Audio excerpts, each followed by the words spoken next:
Greetings, everyone. Dale Parrish, COS Today host, along with Ken Kashuba. Ken, I had you muted. You might want to. There you go. Ken, just for your information, when we started here, I got that message about X again and a premium account. I don't know. Evidently, we're trying to broadcast to live to X. And are we not able to do that, Ken? Are we still having problems with that? Obviously, we're not premium enough, Dale. We'll have to check with X on that, I guess. All right. Yep. Anyway, folks, welcome to COS Today. Got a big lineup for you tonight, so I don't want to chat too long here. We want to get going. Ken, why don't you? Ken is our state communications coordinator for Indiana, and been co-host for a long time with me here. So, Ken, how about telling us about this QR code up in the corner there? Yeah, that little QR code that's there that to allow people to become supporters of COS Today. And by supporter, I mean we're asking you to go ahead and get your smartphone out, capture that QR code, and what it'll do is it'll bring up a place for you to put in your name and email address. And by submitting that, you'll become one of our supporter subscribers. So you'll have access to a platform we have available to you, which we try and put a number of unique things there that can only be available to those that want to show their supporters to the program. And there's a lot of our contributors. Complete series are there as well, so you can kind of if you're new to the program, you can go back and listen to some of the early contributor information. A lot of content there, so that's all you need to do. Get your smartphone out, click it, put in your information, and you'll show your support, and we appreciate that. Good deal. Well, I'm pleased to say our subscriber list is growing, and we certainly would welcome any new ones. So, Yep. Well, Ken, the topic of birthright citizenship has been in the news quite a bit here lately.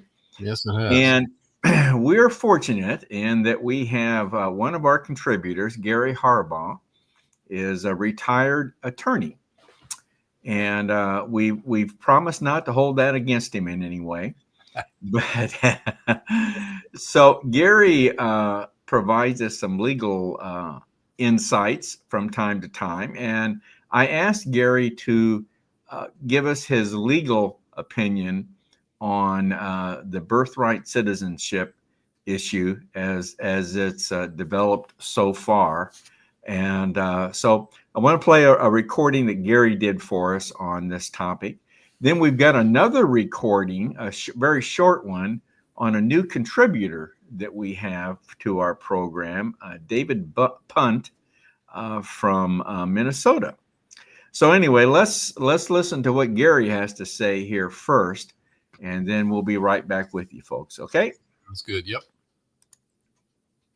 Hi, it's Gary with Convention Estates.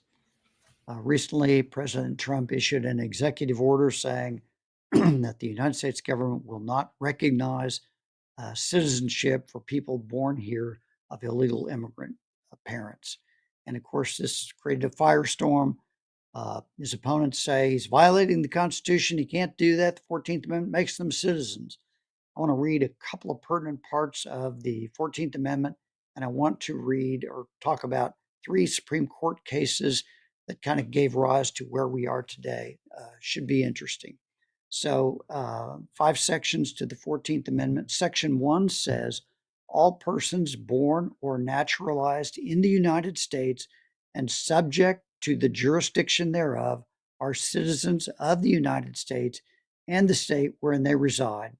Skipping a little bit then, nor shall any state deprive any person of life, liberty, or property without due process of law, nor deny to any person within its jurisdiction the equal protection of the laws.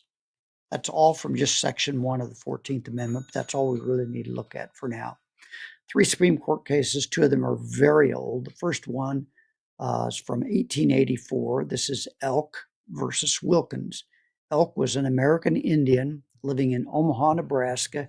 He renounced his tribal citizenship and attempted to register to vote. The registrar refused to permit him to vote, went to court. The case went all the way to the United States Supreme Court. The Supreme Court took a look at it and said, no, he was not a citizen because he was still under tribal jurisdiction, even though he had renounced that citizenship. He was still under tribal jurisdiction, not under the jurisdiction of the United States. Therefore, he was not a citizen and could not register to vote. Second case is a little more recent. It's only about 125 years ago. And this is the case that everyone will probably point to and say, this is the case that says they're citizens. But we're going to do a little bit of a dive into this case and understand why it's different from what's going on in America today. This is the case of United States versus Wong Kim Ark from 1898. Now, Wong Kim Ark was born in San Francisco. He left the country to go visit some relatives in China. He came back and he was refused entry to the United States. And he said, wait a minute, I'm a citizen. You can't deny me entry. The case went to the United States Supreme Court. He was denied entry because of the Chinese Exclusion Act, which was a law passed by Congress in the late 1800s. There were many, many Chinese immigrants came to the United States during the gold rush, came as laborers to help build the Continental Railroad, things like that. And a lot of anti-Chinese sentiment led to the passage of this Anti-Chinese Immigration Act. And that's why they denied Wong Kim Ark entry to the United States. The case went to the United States Supreme Court. The Supreme Court said, actually affirmed that he was, in fact, a U.S. citizen. And so here's the important thing to understand, that his parents were living here, but they were lawful United States residents. They came here before the Chinese Exclusion Act, so they were lawfully in the United States. They were carrying on business in San Francisco. They were legal residents. He was born to his parents while they were legal residents. And so that is a distinction between his case and what we see going on today. But out of this kind of came this idea that, well, if you're born here, you're a citizen. And that's partly because of that case and a misunderstanding of it, and the fact that it is more than 125 years old. And another third Supreme Court case that really did not relate directly to immigration, but it's the case of Plyer versus Doe. This is from 1982, so a little more than 40 years ago. Much more recent, but it kind of has set the stage for where we are today. And in Plyer versus Doe arose in the state of Texas.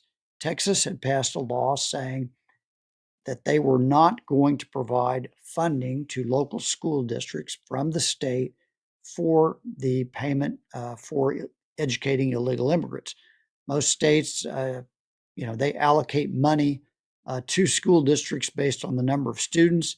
And they said, hey, we'll count all the students that are, lawfully, citizens, residents of the United States, but not for the children of illegal immigrants. In the city of Tyler, Texas, little town at that time, only about 65,000 people, I believe, set up a policy and said, hey, we will only educate the children of illegal immigrants if they pay a $1,000 fee for tuition for their education. So bingo, the case winds up going to court, goes all the way to the United States Supreme Court. Supreme Court, in a 5-4 majority ruling, very narrow, obviously, 5-4, said, well, they should be permitted free public education. And they relied on the last phrase, the last clause of the 14th Amendment that I read, not the last of the amendment, the last one I read, that says no person should be denied equal protection of the laws. And so that kind of created this whole ethos in much of America, the idea that children of illegal immigrants should be treated just like citizens, even though they are not citizens, as we would argue, but they should be treated like citizens, therefore they must be citizens. And that kind of gave rise to this attitude on the part of the public. The dissent in that case, I think, was really good. I believe it was Chief Justice Rehnquist said, hey, you know what? This is not a matter that should be decided based on the Constitution. It's a matter of public policy. This ought to be thrown back and said the legislatures need to make decisions on cases like this. Anyway, that didn't happen. And here's where we are today. Many people assume everybody born in this country is a citizen. I think that the closer reading of the Wong Kim Ark case says no, they're not, unless their parents were lawfully here. In any case, Trump's order is thrown the matter. It's already in the courts, and ultimately it's going to be the United States Supreme Court that has to decide this. I tend to believe that the Supreme Court is going to side with President Trump and say only the children of people lawfully in the United States can be treated as United States citizens. We'll see what happens. I don't think they are. That's how I see it. It'll be interesting to see what happens.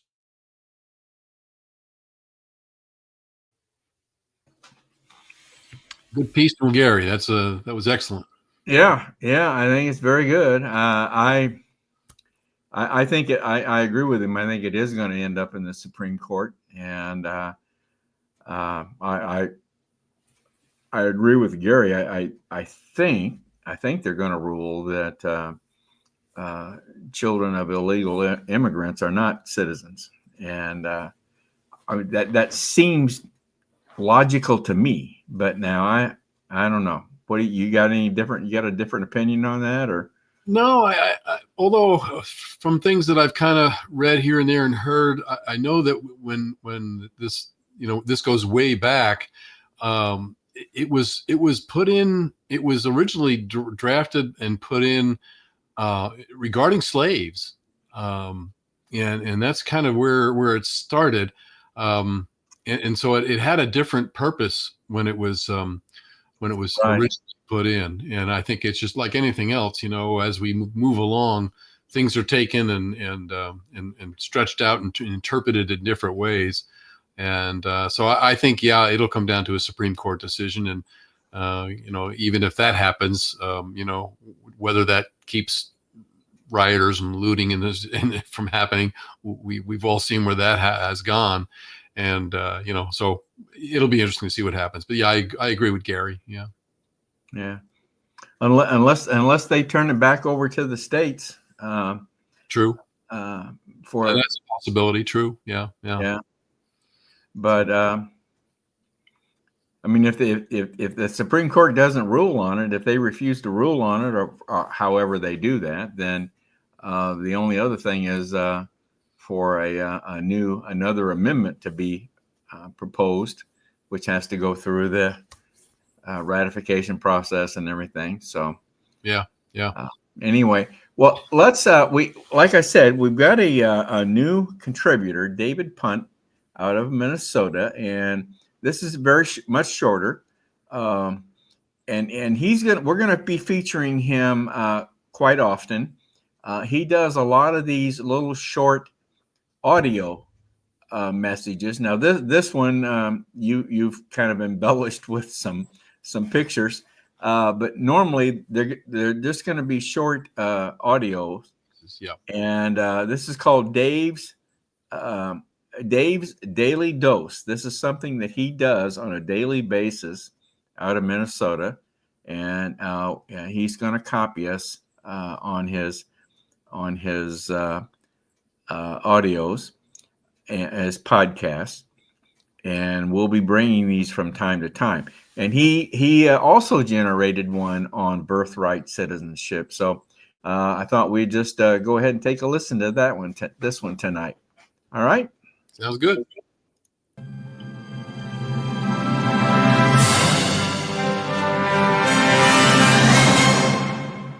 Once the excitement of the new president has died down a little bit, I think we can expect a bit of pushback, such as it is. But like Buck and Clay on the radio said yesterday, it feels a little tepid. Kind of like the kid on the playground who won't beat you up anymore, but still sneers and says, "Yeah, so's your old man." This is Dave's Daily Dose on Broken Road Radio. I'm David Allen Punt.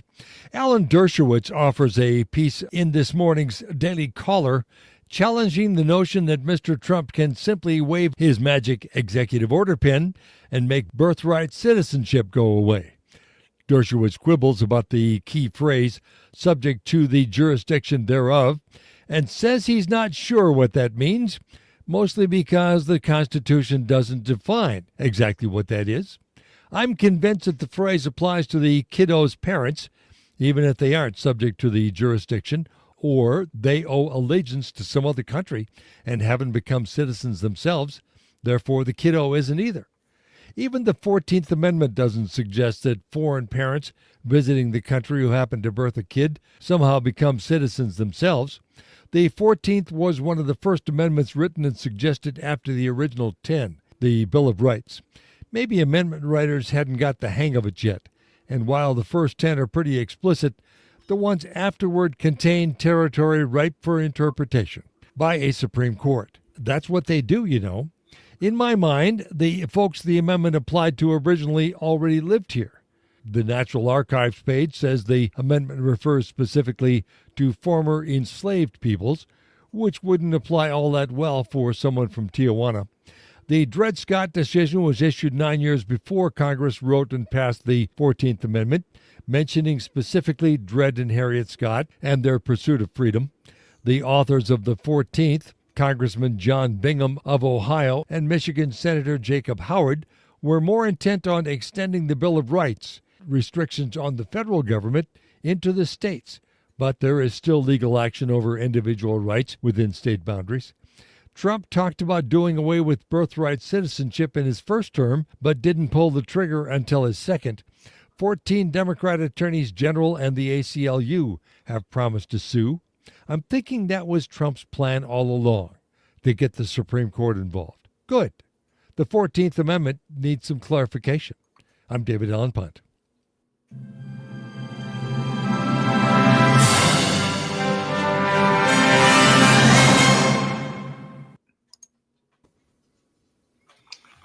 I will say this, Ken. You did a great job on that. Well, thank you. It was Set that up. Dave's got a great voice, and certainly it was these 2 minute, a little over 2 minute clips are fun to play with. But yeah. I think we'll like I said, from this point on, it'll be audio only. But other than the introduction and the closing, unless we get petitioned, yeah. So anyway, very very interesting. He does a good job. Yeah. And I guess he's got an actual radio program, or he's on a radio station up there as well. So anyway, new contributor, David Punt out of Minnesota. So, always good to have him. Yep. Yeah. Well, our next segment here is very very interesting. Again, out of Minnesota, there's a really strange thing going on in the state of Minnesota with their legislature, and I caught up with the state directors. Minnesota, for Convention of States in Minnesota, we have two co-state directors, two ladies that act as state director. And I caught up with them on Zoom and recorded an interview with them, and they are going to explain to you what's going on in Minnesota. And it needs some explanation, Dale. I've always wondered what's going on in Minnesota. Yes, I wonder that. I do. Well, we're all kind of familiar with, as a result of the election, we're all kind of familiar with Minnesota. But I tell you, it's a left-leaning state. It really is. You wouldn't think so. No, but it really is. And of course, we saw the governor very much in the news in the last election. Oh yeah, governor. But anyway, so by the way, those are some images I really would like to erase from my memory. Is that right? Yeah, I know what you mean. But this is let me bring on Amy and Mary Jo, and hope you enjoy and listen to what how they explain the situation going on in Minnesota. Greetings, everyone. Dale Parrish with COS Today. I want to bring to you, I should say, a very interesting situation going on in one of our states, and the state is Minnesota. So it has to do with their legislature, and folks, you won't believe this, quite honestly. I'm just now trying to get my head wrapped around all this. I hope you understand. I hope you can make sense out of what we're going to be talking about here. But what I have with me today is I have the two co-state directors for the state of Minnesota, Mary Jo Barsh. Am I pronouncing that right, Mary Jo Barsh? Yep, that's right. Yep. And Amy McCutcheon.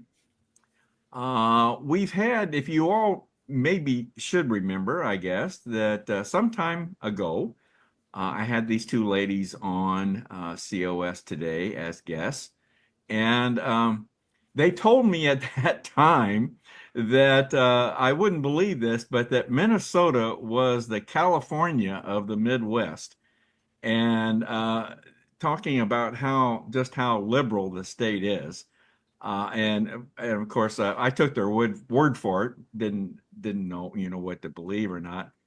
But of course, then the presidential election came along, and their governor was, of course, vice presidential candidate, and I got to see just how liberal Minnesota really is. So they know what they're talking about. Well, folks, we have a situation, like I said, in the Minnesota legislature that is very, very unique. And I'm going to let Mary Jo start off here, kind of explaining what the situation is, and Amy's going to chime in. Amy is kind of the person that's on the ground in Minnesota right now, and so she's very in touch with what COS is doing and what we're doing from the standpoint of Convention of States, as well as what's happening in the legislature. And Mary Jo, I understand, Mary Jo, you're in Mississippi right now, right? Yep. And so she's where it's a little bit warmer than Right. where Amy is. So Mary Jo, why don't we start with you, and you kind of set the stage as best you can here as to what's happening in the legislature in Minnesota. All right. I'll try to do this in a streamlined fashion. Okay. As of the election in November, Minnesota came out of our House, 67-67, Republican, Democrat. We were tied. We've been Democrat majority in the House since 2018. So even being tied was a big deal. What happened was soon after the election, we discovered that one of the Democrats was disqualified because he was not a resident in the district that he ran in. Immediately, our Governor Walz claimed a writ of special election in December to call for a special election to replace his seat, saying that he resigned from his seat. However, you can't resign from a seat that you never held. So he went ahead and said we were going to have a special election towards the end of January. Immediately, the Minnesota GOP and the Upper Midwest Law Center filed a lawsuit against Walz saying, no, you can't do that. You must wait until the legislature starts in January, then a 20-day period of time passes, then you can declare a writ of special election. Just today, the Supreme Court, in fact, of Minnesota ruled that Walz was not following the Constitution. He cannot declare a writ of special election that soon in January. So that's good.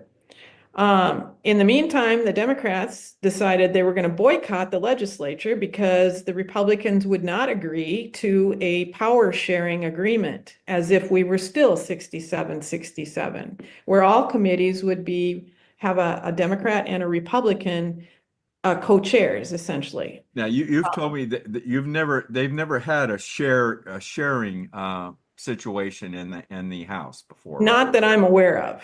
Yeah. Back in the 70s, I should say, I don't, just to intervene, there was a 67, 67, and they did have power sharing. I think it was They Did they? did. Okay. They did, 79. okay. Yeah. Okay. Well, a question on my mind is, while the election was going on, was it known that this particular candidate was not a resident of the district that he was?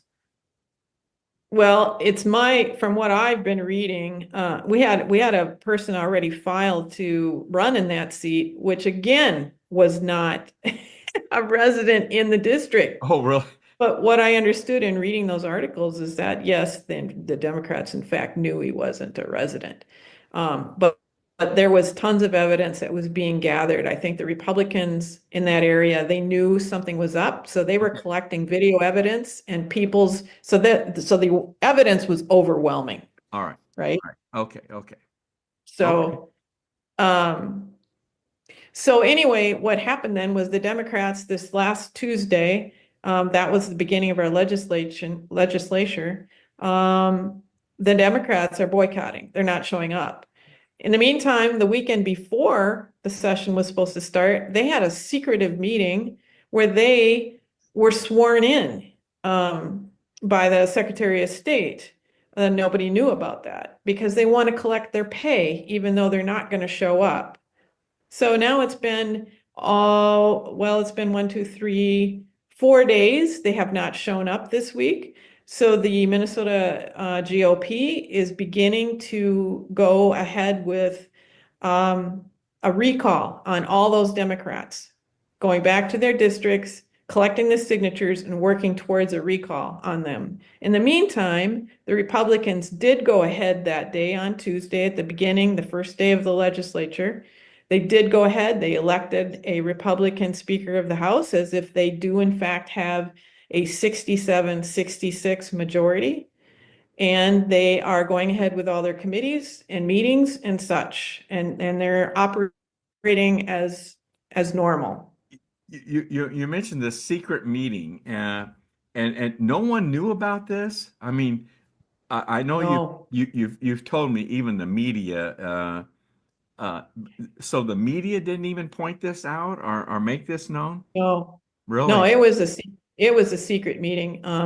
We heard about it the next day, I think, is as early as anybody had any inkling that they had done Is that. that right? Really? Wow. Yeah. Okay. So the special election date that the governor had set, that got squashed, right? Yep. So it's my understanding now that we're probably looking at the earliest that a new person could be seated early March. Early March. Which gives the Republicans in the House a little more leeway before we go back to probably a tied 67-67 situation, because that district that person was in that wasn't a resident is a very blue district. So most likely it will be blue again. Okay. Um, And go ahead, Amy. Well, I was just going to point out that on Tuesday, that first day of session, when Steve Simon, the Secretary of State, he gavelled in and did a call, and he claimed that there was no quorum, meaning he believed there needed to be 68 legislators present out of a total of 134 in order for there to be quorum. The Republicans believe it only takes 67 because they have 133 seats that are filled. So the Republicans believe that they did have a quorum, and they moved on as soon as Steve Simon walked away. They went ahead and they elected a Speaker of the House, the first woman and first Black woman to be elected Speaker of the House in Minnesota. And the key thing here is, even if it goes back to power sharing, if Lisa DeMuth is her name, she's the House Speaker, it takes 68 votes to overcome or to vote somebody out of the speakership. So at best, they'll get back to 67, 67, and that will leave Lisa in the speaker position for 2 full years, Wow. where she then gets to decide Wow. committees, what things come to the floor and so forth. So that's the biggie that the Democrats are. Important and and that important for COS. This is very and important. and the reason we're excited about it, obviously, is because all of a sudden Minnesota, blue trifecta Minnesota, has an opportunity to move some COS legislation. Yes. Yeah. Yeah. Yes. Okay. And we're gonna get to the COS impact here pretty soon. But how do you have any sense?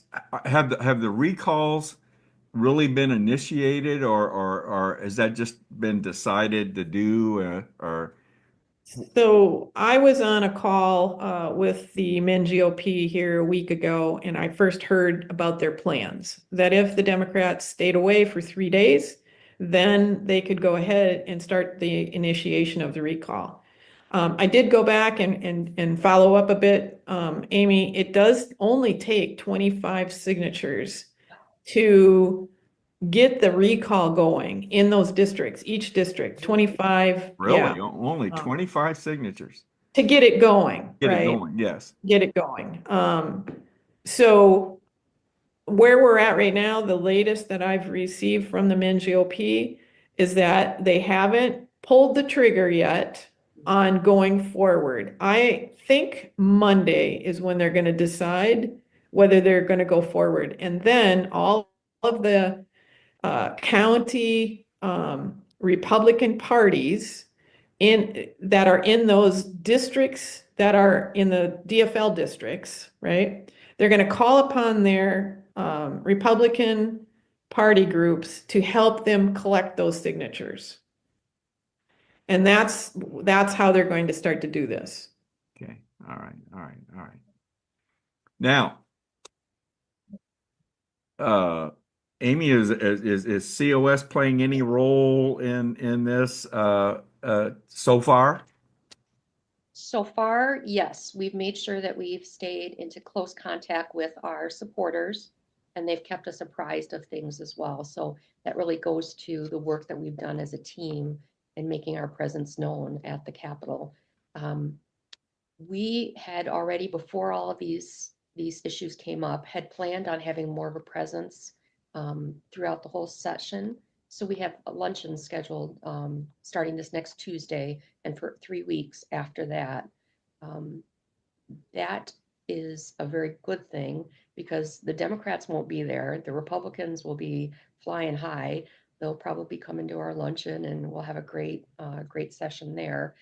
But the really good news here is because the Republicans are in charge, that's how I like to say it right now, they are in charge of the committee that the COS resolution is going to be filed in. That committee has all COS supporters except one hardline John Birch Society individual. And so theoretically, we could get, and we've been told though, not theoretically, but been told that we will get an information gathering hearing in that committee, possibly a vote. So that means without any Democrats showing up to work, you'll have a Republican only committee, which could then pass us out of committee and then to the floor, which the floor is still in a Republican majority as well. So that opens up the door to COS in both the House committee and the House floor. Well, for our viewers' information, Minnesota is a state in play. It is not a past state, and obviously, there may be an opportunity here for Minnesota to become a past state, which would be great. That would get us further along in the getting to the 34 states that we need to get to. But there's implication as well for the Senate, and maybe Mary Jo could talk about what's going on in the yeah, Senate. folks, this gets even a little more complicated. If you don't think it's complicated right now, let's talk about the Senate side and what's happening there too, real quick, Mary Jo. So on the Senate side, we were tied there as well. Well, we were one down in the Senate. And what happened there is that in December, well, what happened last year in the Senate is we had one senator that decided to be a cat burglar, complete with dressed all in black, crawling through a basement window of her stepmother's home. Got caught, and she's actually a lawyer as well. My goodness. Got caught, yes. And she would not step down, and the Democrats would not remove her. So she stayed in that seat through the end of 2024 because they only had one seat majority. So now her hearing is in January. Okay. Now in December of 2024, we had a Democrat that passed away with cancer. So that is a special election that is coming up in January. And that is also a district that we think we, meaning Republicans, could take it. So based on that, there's an opportunity in the Senate also to have a Republican majority. And we have good supporters in the Senate as well. And Amy is also having a luncheon meeting with the Senate side as well. And we also have actually one of our senators that's a sponsor. He was at the simulation as well, Cal Barr. Okay. And Cal is also drafted and is a sponsor of 34 Ready Legislature, which we're also trying to move through with our resolution in the House and in the Senate. We're trying to move all three together. Okay. So that's what's going on in the Senate side too. So both sides are in play right now. Well, oh, I'll tell you what a situation. So I guess we've just got to be patient and let this play out, right? I mean, I don't know. Some things some decisions have got to be made. Some things have got to happen here for hopefully. Well, you said, Mary Jo, you said if it could be March before the House could Right. clear it up, right? Right. So I think our plan is we keep pushing forward. Yep. We keep pushing forward, and if they decide that we can't do what we've just done, well, then they're going to have to rule on that. They're going to have a hearing. They're going to have some legal expertise weighing in on some of that. But we're going to proceed as if we can. Yeah. Yeah. So the team is very excited. It's been a while since we've had this kind of an opportunity, but right now, Mary Jo is in the thick of writing testimonies and then finding people to do those testimonies. We have several people that are very good speakers and writers, and we're going to ask them to write portions of the testimony. We plan on it being short and concise, yet thorough, and very energetic. Of course, National knows everything that's going on, and they will provide a headliner for us if the time comes up, and we hope that does happen soon. And we're leveraging Ohio and Massachusetts and Montana's testimonies as well, and we thank them for being so gracious to share those testimonies. Good. So actually, amidst all the confusion, there's kind of a bright spot here, right? I mean, Yes. it's there could be an opportunity here Absolutely. for us in Minnesota. Well, listen, I think we're going to have to wrap it up here, but will you come back when Sure. when something gets decided here, some event that's going to kind of settle this thing as best as it can be. But I'd love to have you come back on and tell us all how this is all working out. So at a future date. Okay. Yep. Glad to. I just want to say thank you for bringing us up to date on this, and certainly thank you for all the work that you two have done in the state of Minnesota. And who knows, this may in fact work out to our benefit here. Okay. Yes. Thank you, Dale. Thank you very much. Quite a story, huh, Ken? Well, we said it was going to be an interesting year. So, My goodness. I can't believe all that happening up there. My goodness. yep. Yeah. Quite a story. So I hope it works out, and we'll bring them on and get an update in a few months. See what's happening there. Yeah. Well, we've come across Convention of States. I'd say started to say we've come across. we've discovered an update that Convention of States, our national group, is putting out to kind of keep us abreast of all the things going on COS related.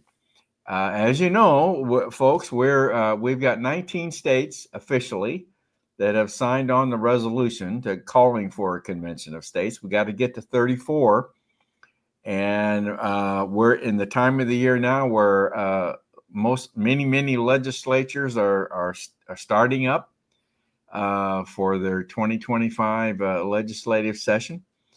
So this is when states that we've been working on. This is when they vote on our resolution. So we're going to play this update that we got from National. It's very good, and I anticipate, Ken, that we'll be getting these like weekly, maybe. Yeah, I believe so. Yeah. Yeah. So a lot happening, and let's just get to it, and we'll talk about it a little bit more after it's done. Okay. On COS Now, it's been a monumental week for the Convention of States movement. South Dakota scores the first chamber victory of the year, while Wyoming and Montana make impressive strides in their legislative efforts. Plus, COS senior advisors Michael Ferris and Rick Santorum are making waves across the states, while key COS endorsers, including Marco Rubio and Pete Hegseth, step into major roles in the new administration. And we'll cover the latest headlines, citizen activity, and even a new Article 5 report that's got everyone talking. All that and more on COS Now.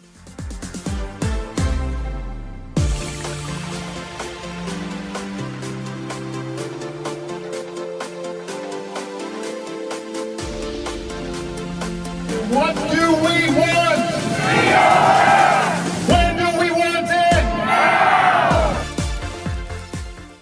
Hey everybody, I'm your host Rachel Martin, and this is COS Now, where we bring you all the latest news regarding the Convention of States movement. If any of you guys are new here, just know that we post every single day across all of our social media platforms. So be sure to like this video, subscribe to the channel, and ring that notification bell so you never miss any upcoming content that we have for you guys. This past week was jam-packed with legislative activity, so let's jump right into it. Tuesday was an exciting day for the Convention of States movement. The South Dakota Senate passed our resolution with a 23-9 vote, our first chamber victory of the year. A special shout out goes to our prime sponsor, Senator Jim Melhoff, for his incredible leadership. So I think it's time that we use Article 5, which is a provision that was put in the Constitution by the framers to give the states an opportunity to bring the federal government to heel. And I think it's well past time that happened. Senator Chris Carr was among those who spoke in favor. And the reason I support the Article 5 is it's doing something at a time when I think something needs to be done. At a time when the federal government hasn't self-corrected. It's time to do something about this deficit, about balancing our budget, and about term limits. Our resolution is now pending before the South Dakota House for final passage. Could South Dakota become state number 20 to join the movement? Well, the state of Wyoming might have something to say about that. On Thursday morning, the Wyoming Senate Judiciary Committee heard public testimony on COS. Here's the state director for COS Wyoming, Julie Baker, testifying remotely. Because you normally get supportive emails only from your district, you may not know that there are thousands of supporters in Wyoming, over 13,000. They've demonstrated their support by signing the Convention of States petition, and in fact, Wyoming has the second highest number of petition signers in the country per capita. Each time we speak with someone who has just signed the petition, they're stunned that Wyoming wasn't the first state to pass the Convention of States resolution. It's so obvious to them that we should do this. The committee voted unanimously to advance our resolution to the Senate floor by a vote of 5-0. And that's not all with the legislative news. On Friday, the Montana House Business and Labor Committee also held a public hearing on Convention of States. The Montana team packed the room to give passionate testimony in favor of our resolution. The committee is expected to take a vote sometime this week. A victory there would bring our resolution to the Montana House for debate. While he was in Montana, COS Senior Advisor Michael Ferris appeared on Montana Majority's podcast with Tom McGilvray, a Montana state senator. You know, some people might say, why don't you just have Congress do this? They have that power to propose amendments. What's your take on that? Just have Congress pass a fiscal restraint amendment of some sort? I'd love it if they do it.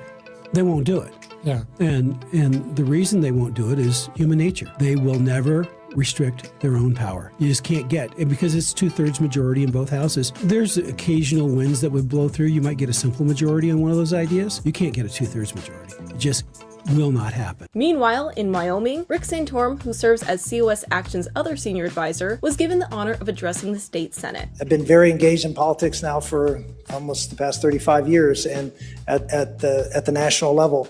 And I'm not in Washington today to try to fix the problems.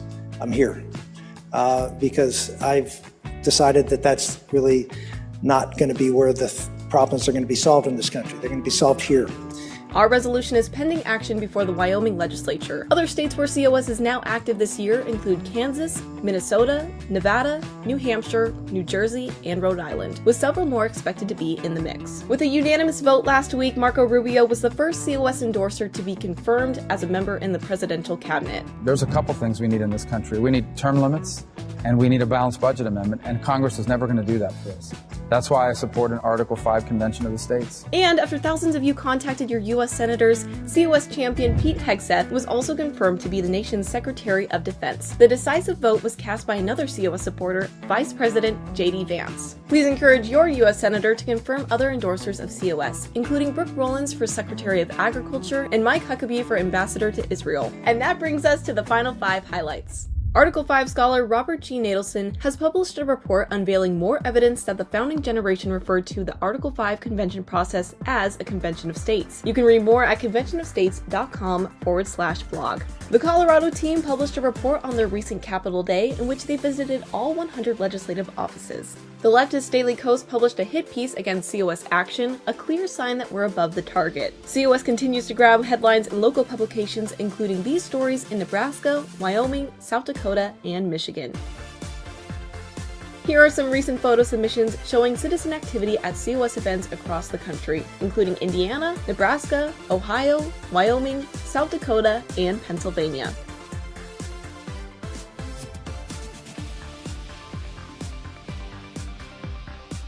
And that's all I have for today's recap, you guys. Leave your thoughts in the comments down below, and I'll see you same time next week here on COS Now.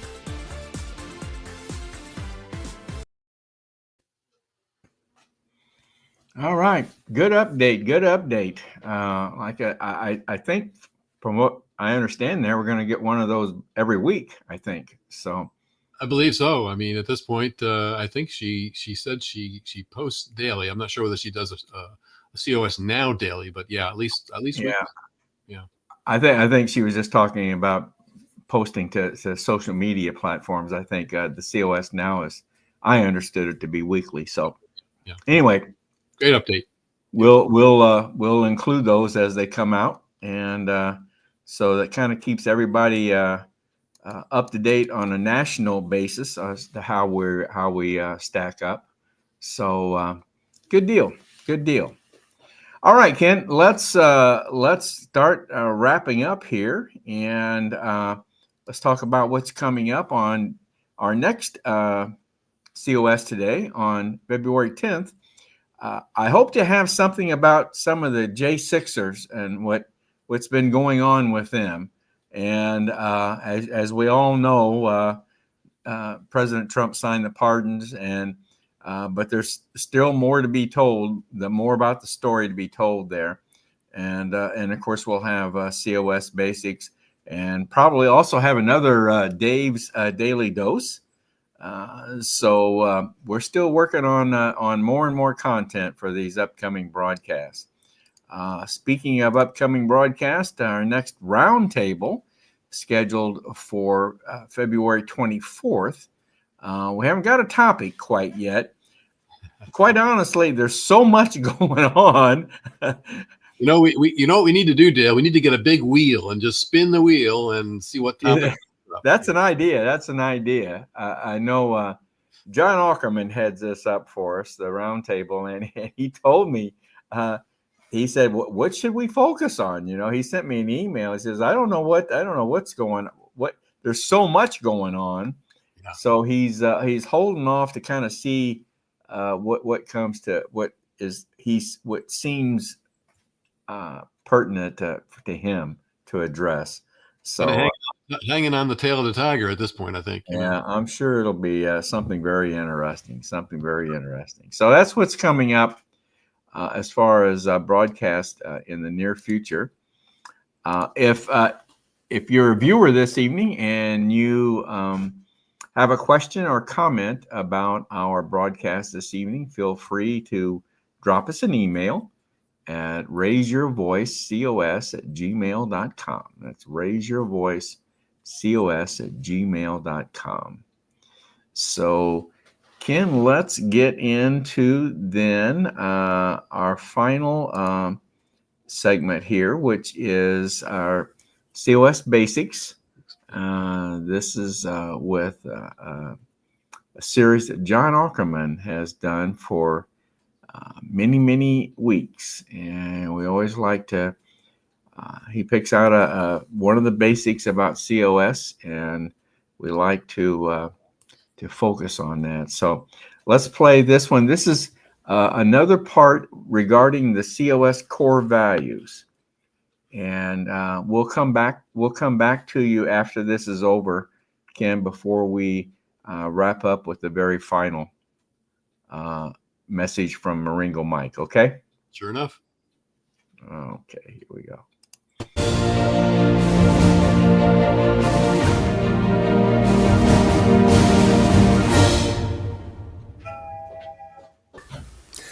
John Ackerman for Convention of States, Indiana. This is our ongoing series on COS basics. And the very first basic that we're looking at is the core values of Convention of States.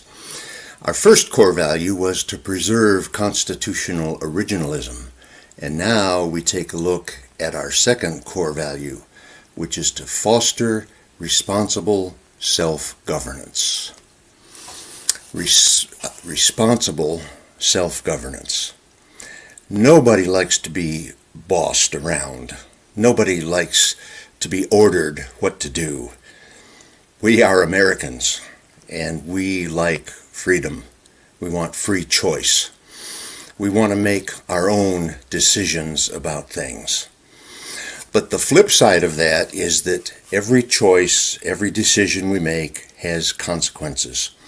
And we've got to be grown up enough, mature enough to accept the consequences of our freedom, the consequences of our choices. You see, true liberty requires personal responsibility and individual accountability. Now, we hear that word thrown around a lot in news these days. Accountability.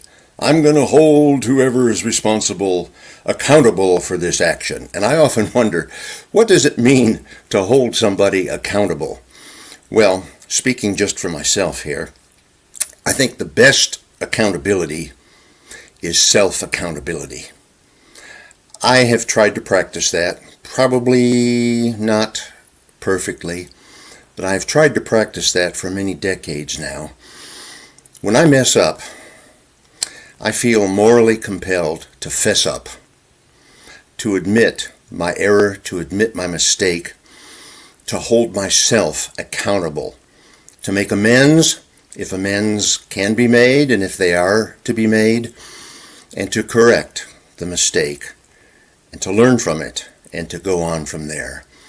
And so the culture that we have developed and continue to develop within the Convention of States organization is to empower everyone to make decisions, to take action, to learn from our mistakes, and to make adjustments as we move into the future. Our second core value is to foster responsible self-governance. To be continued.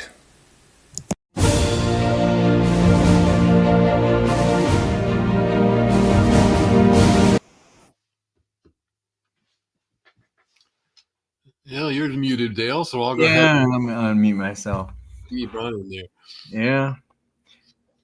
You know, John, I want to touch a little bit before we finally wrap up here. Everything that we present on COS today is from the COS perspective. And that COS perspective entails the resolution, the three pillars of our resolution: national debt, term limits, and reining in the breadth and control of the federal government, and our core values. And as John is explaining here, we've got about 4, 6, 7 of those, 7 core values. And John goes through those for us. So I just want to make it clear to everyone that that's the perspective that we bring and try to use here in discussing many of these issues. So just for everyone's information, that's what we try to do. So a lot going on, Ken, a lot going on. And we're going to wrap up here with a message from Maringo Mike and to invite you to join Convention of States and become a supporter, sign the petition, and if you're interested, volunteer for something. So, Ken, any last thoughts before we wrap it up here? No, I think it's been another good evening as we've talked about it. There's a whirlwind of stuff going on, and it's just hard to keep up with sometimes. But I think there was some interesting discussion on birthright citizenship tonight, and we have to see everything goes forward. But yeah, I thought it was some good participation tonight, and glad to have some of these guys like that can really dig in and give us some insight to that. So right. Yep, I think we're going to have a lot to talk about as time goes on here. So for sure. All right, everyone, have a nice evening, and we'll see you next Monday at the same time. Good night, Dale. Rango Mike here with a reminder that our work to raise the bar on making our federal government accountable to the people is only halfway done. We need to grow our grassroots army of citizens every day to fulfill the vision of our forefathers and keep our land free and prosperous. So, if you have never signed the petition to show your support, use that QR code and do that now. While you're there, why not kick it up a notch and volunteer for many of the positions available where your talents can make a difference as we march into a new year. Thank you, and God bless.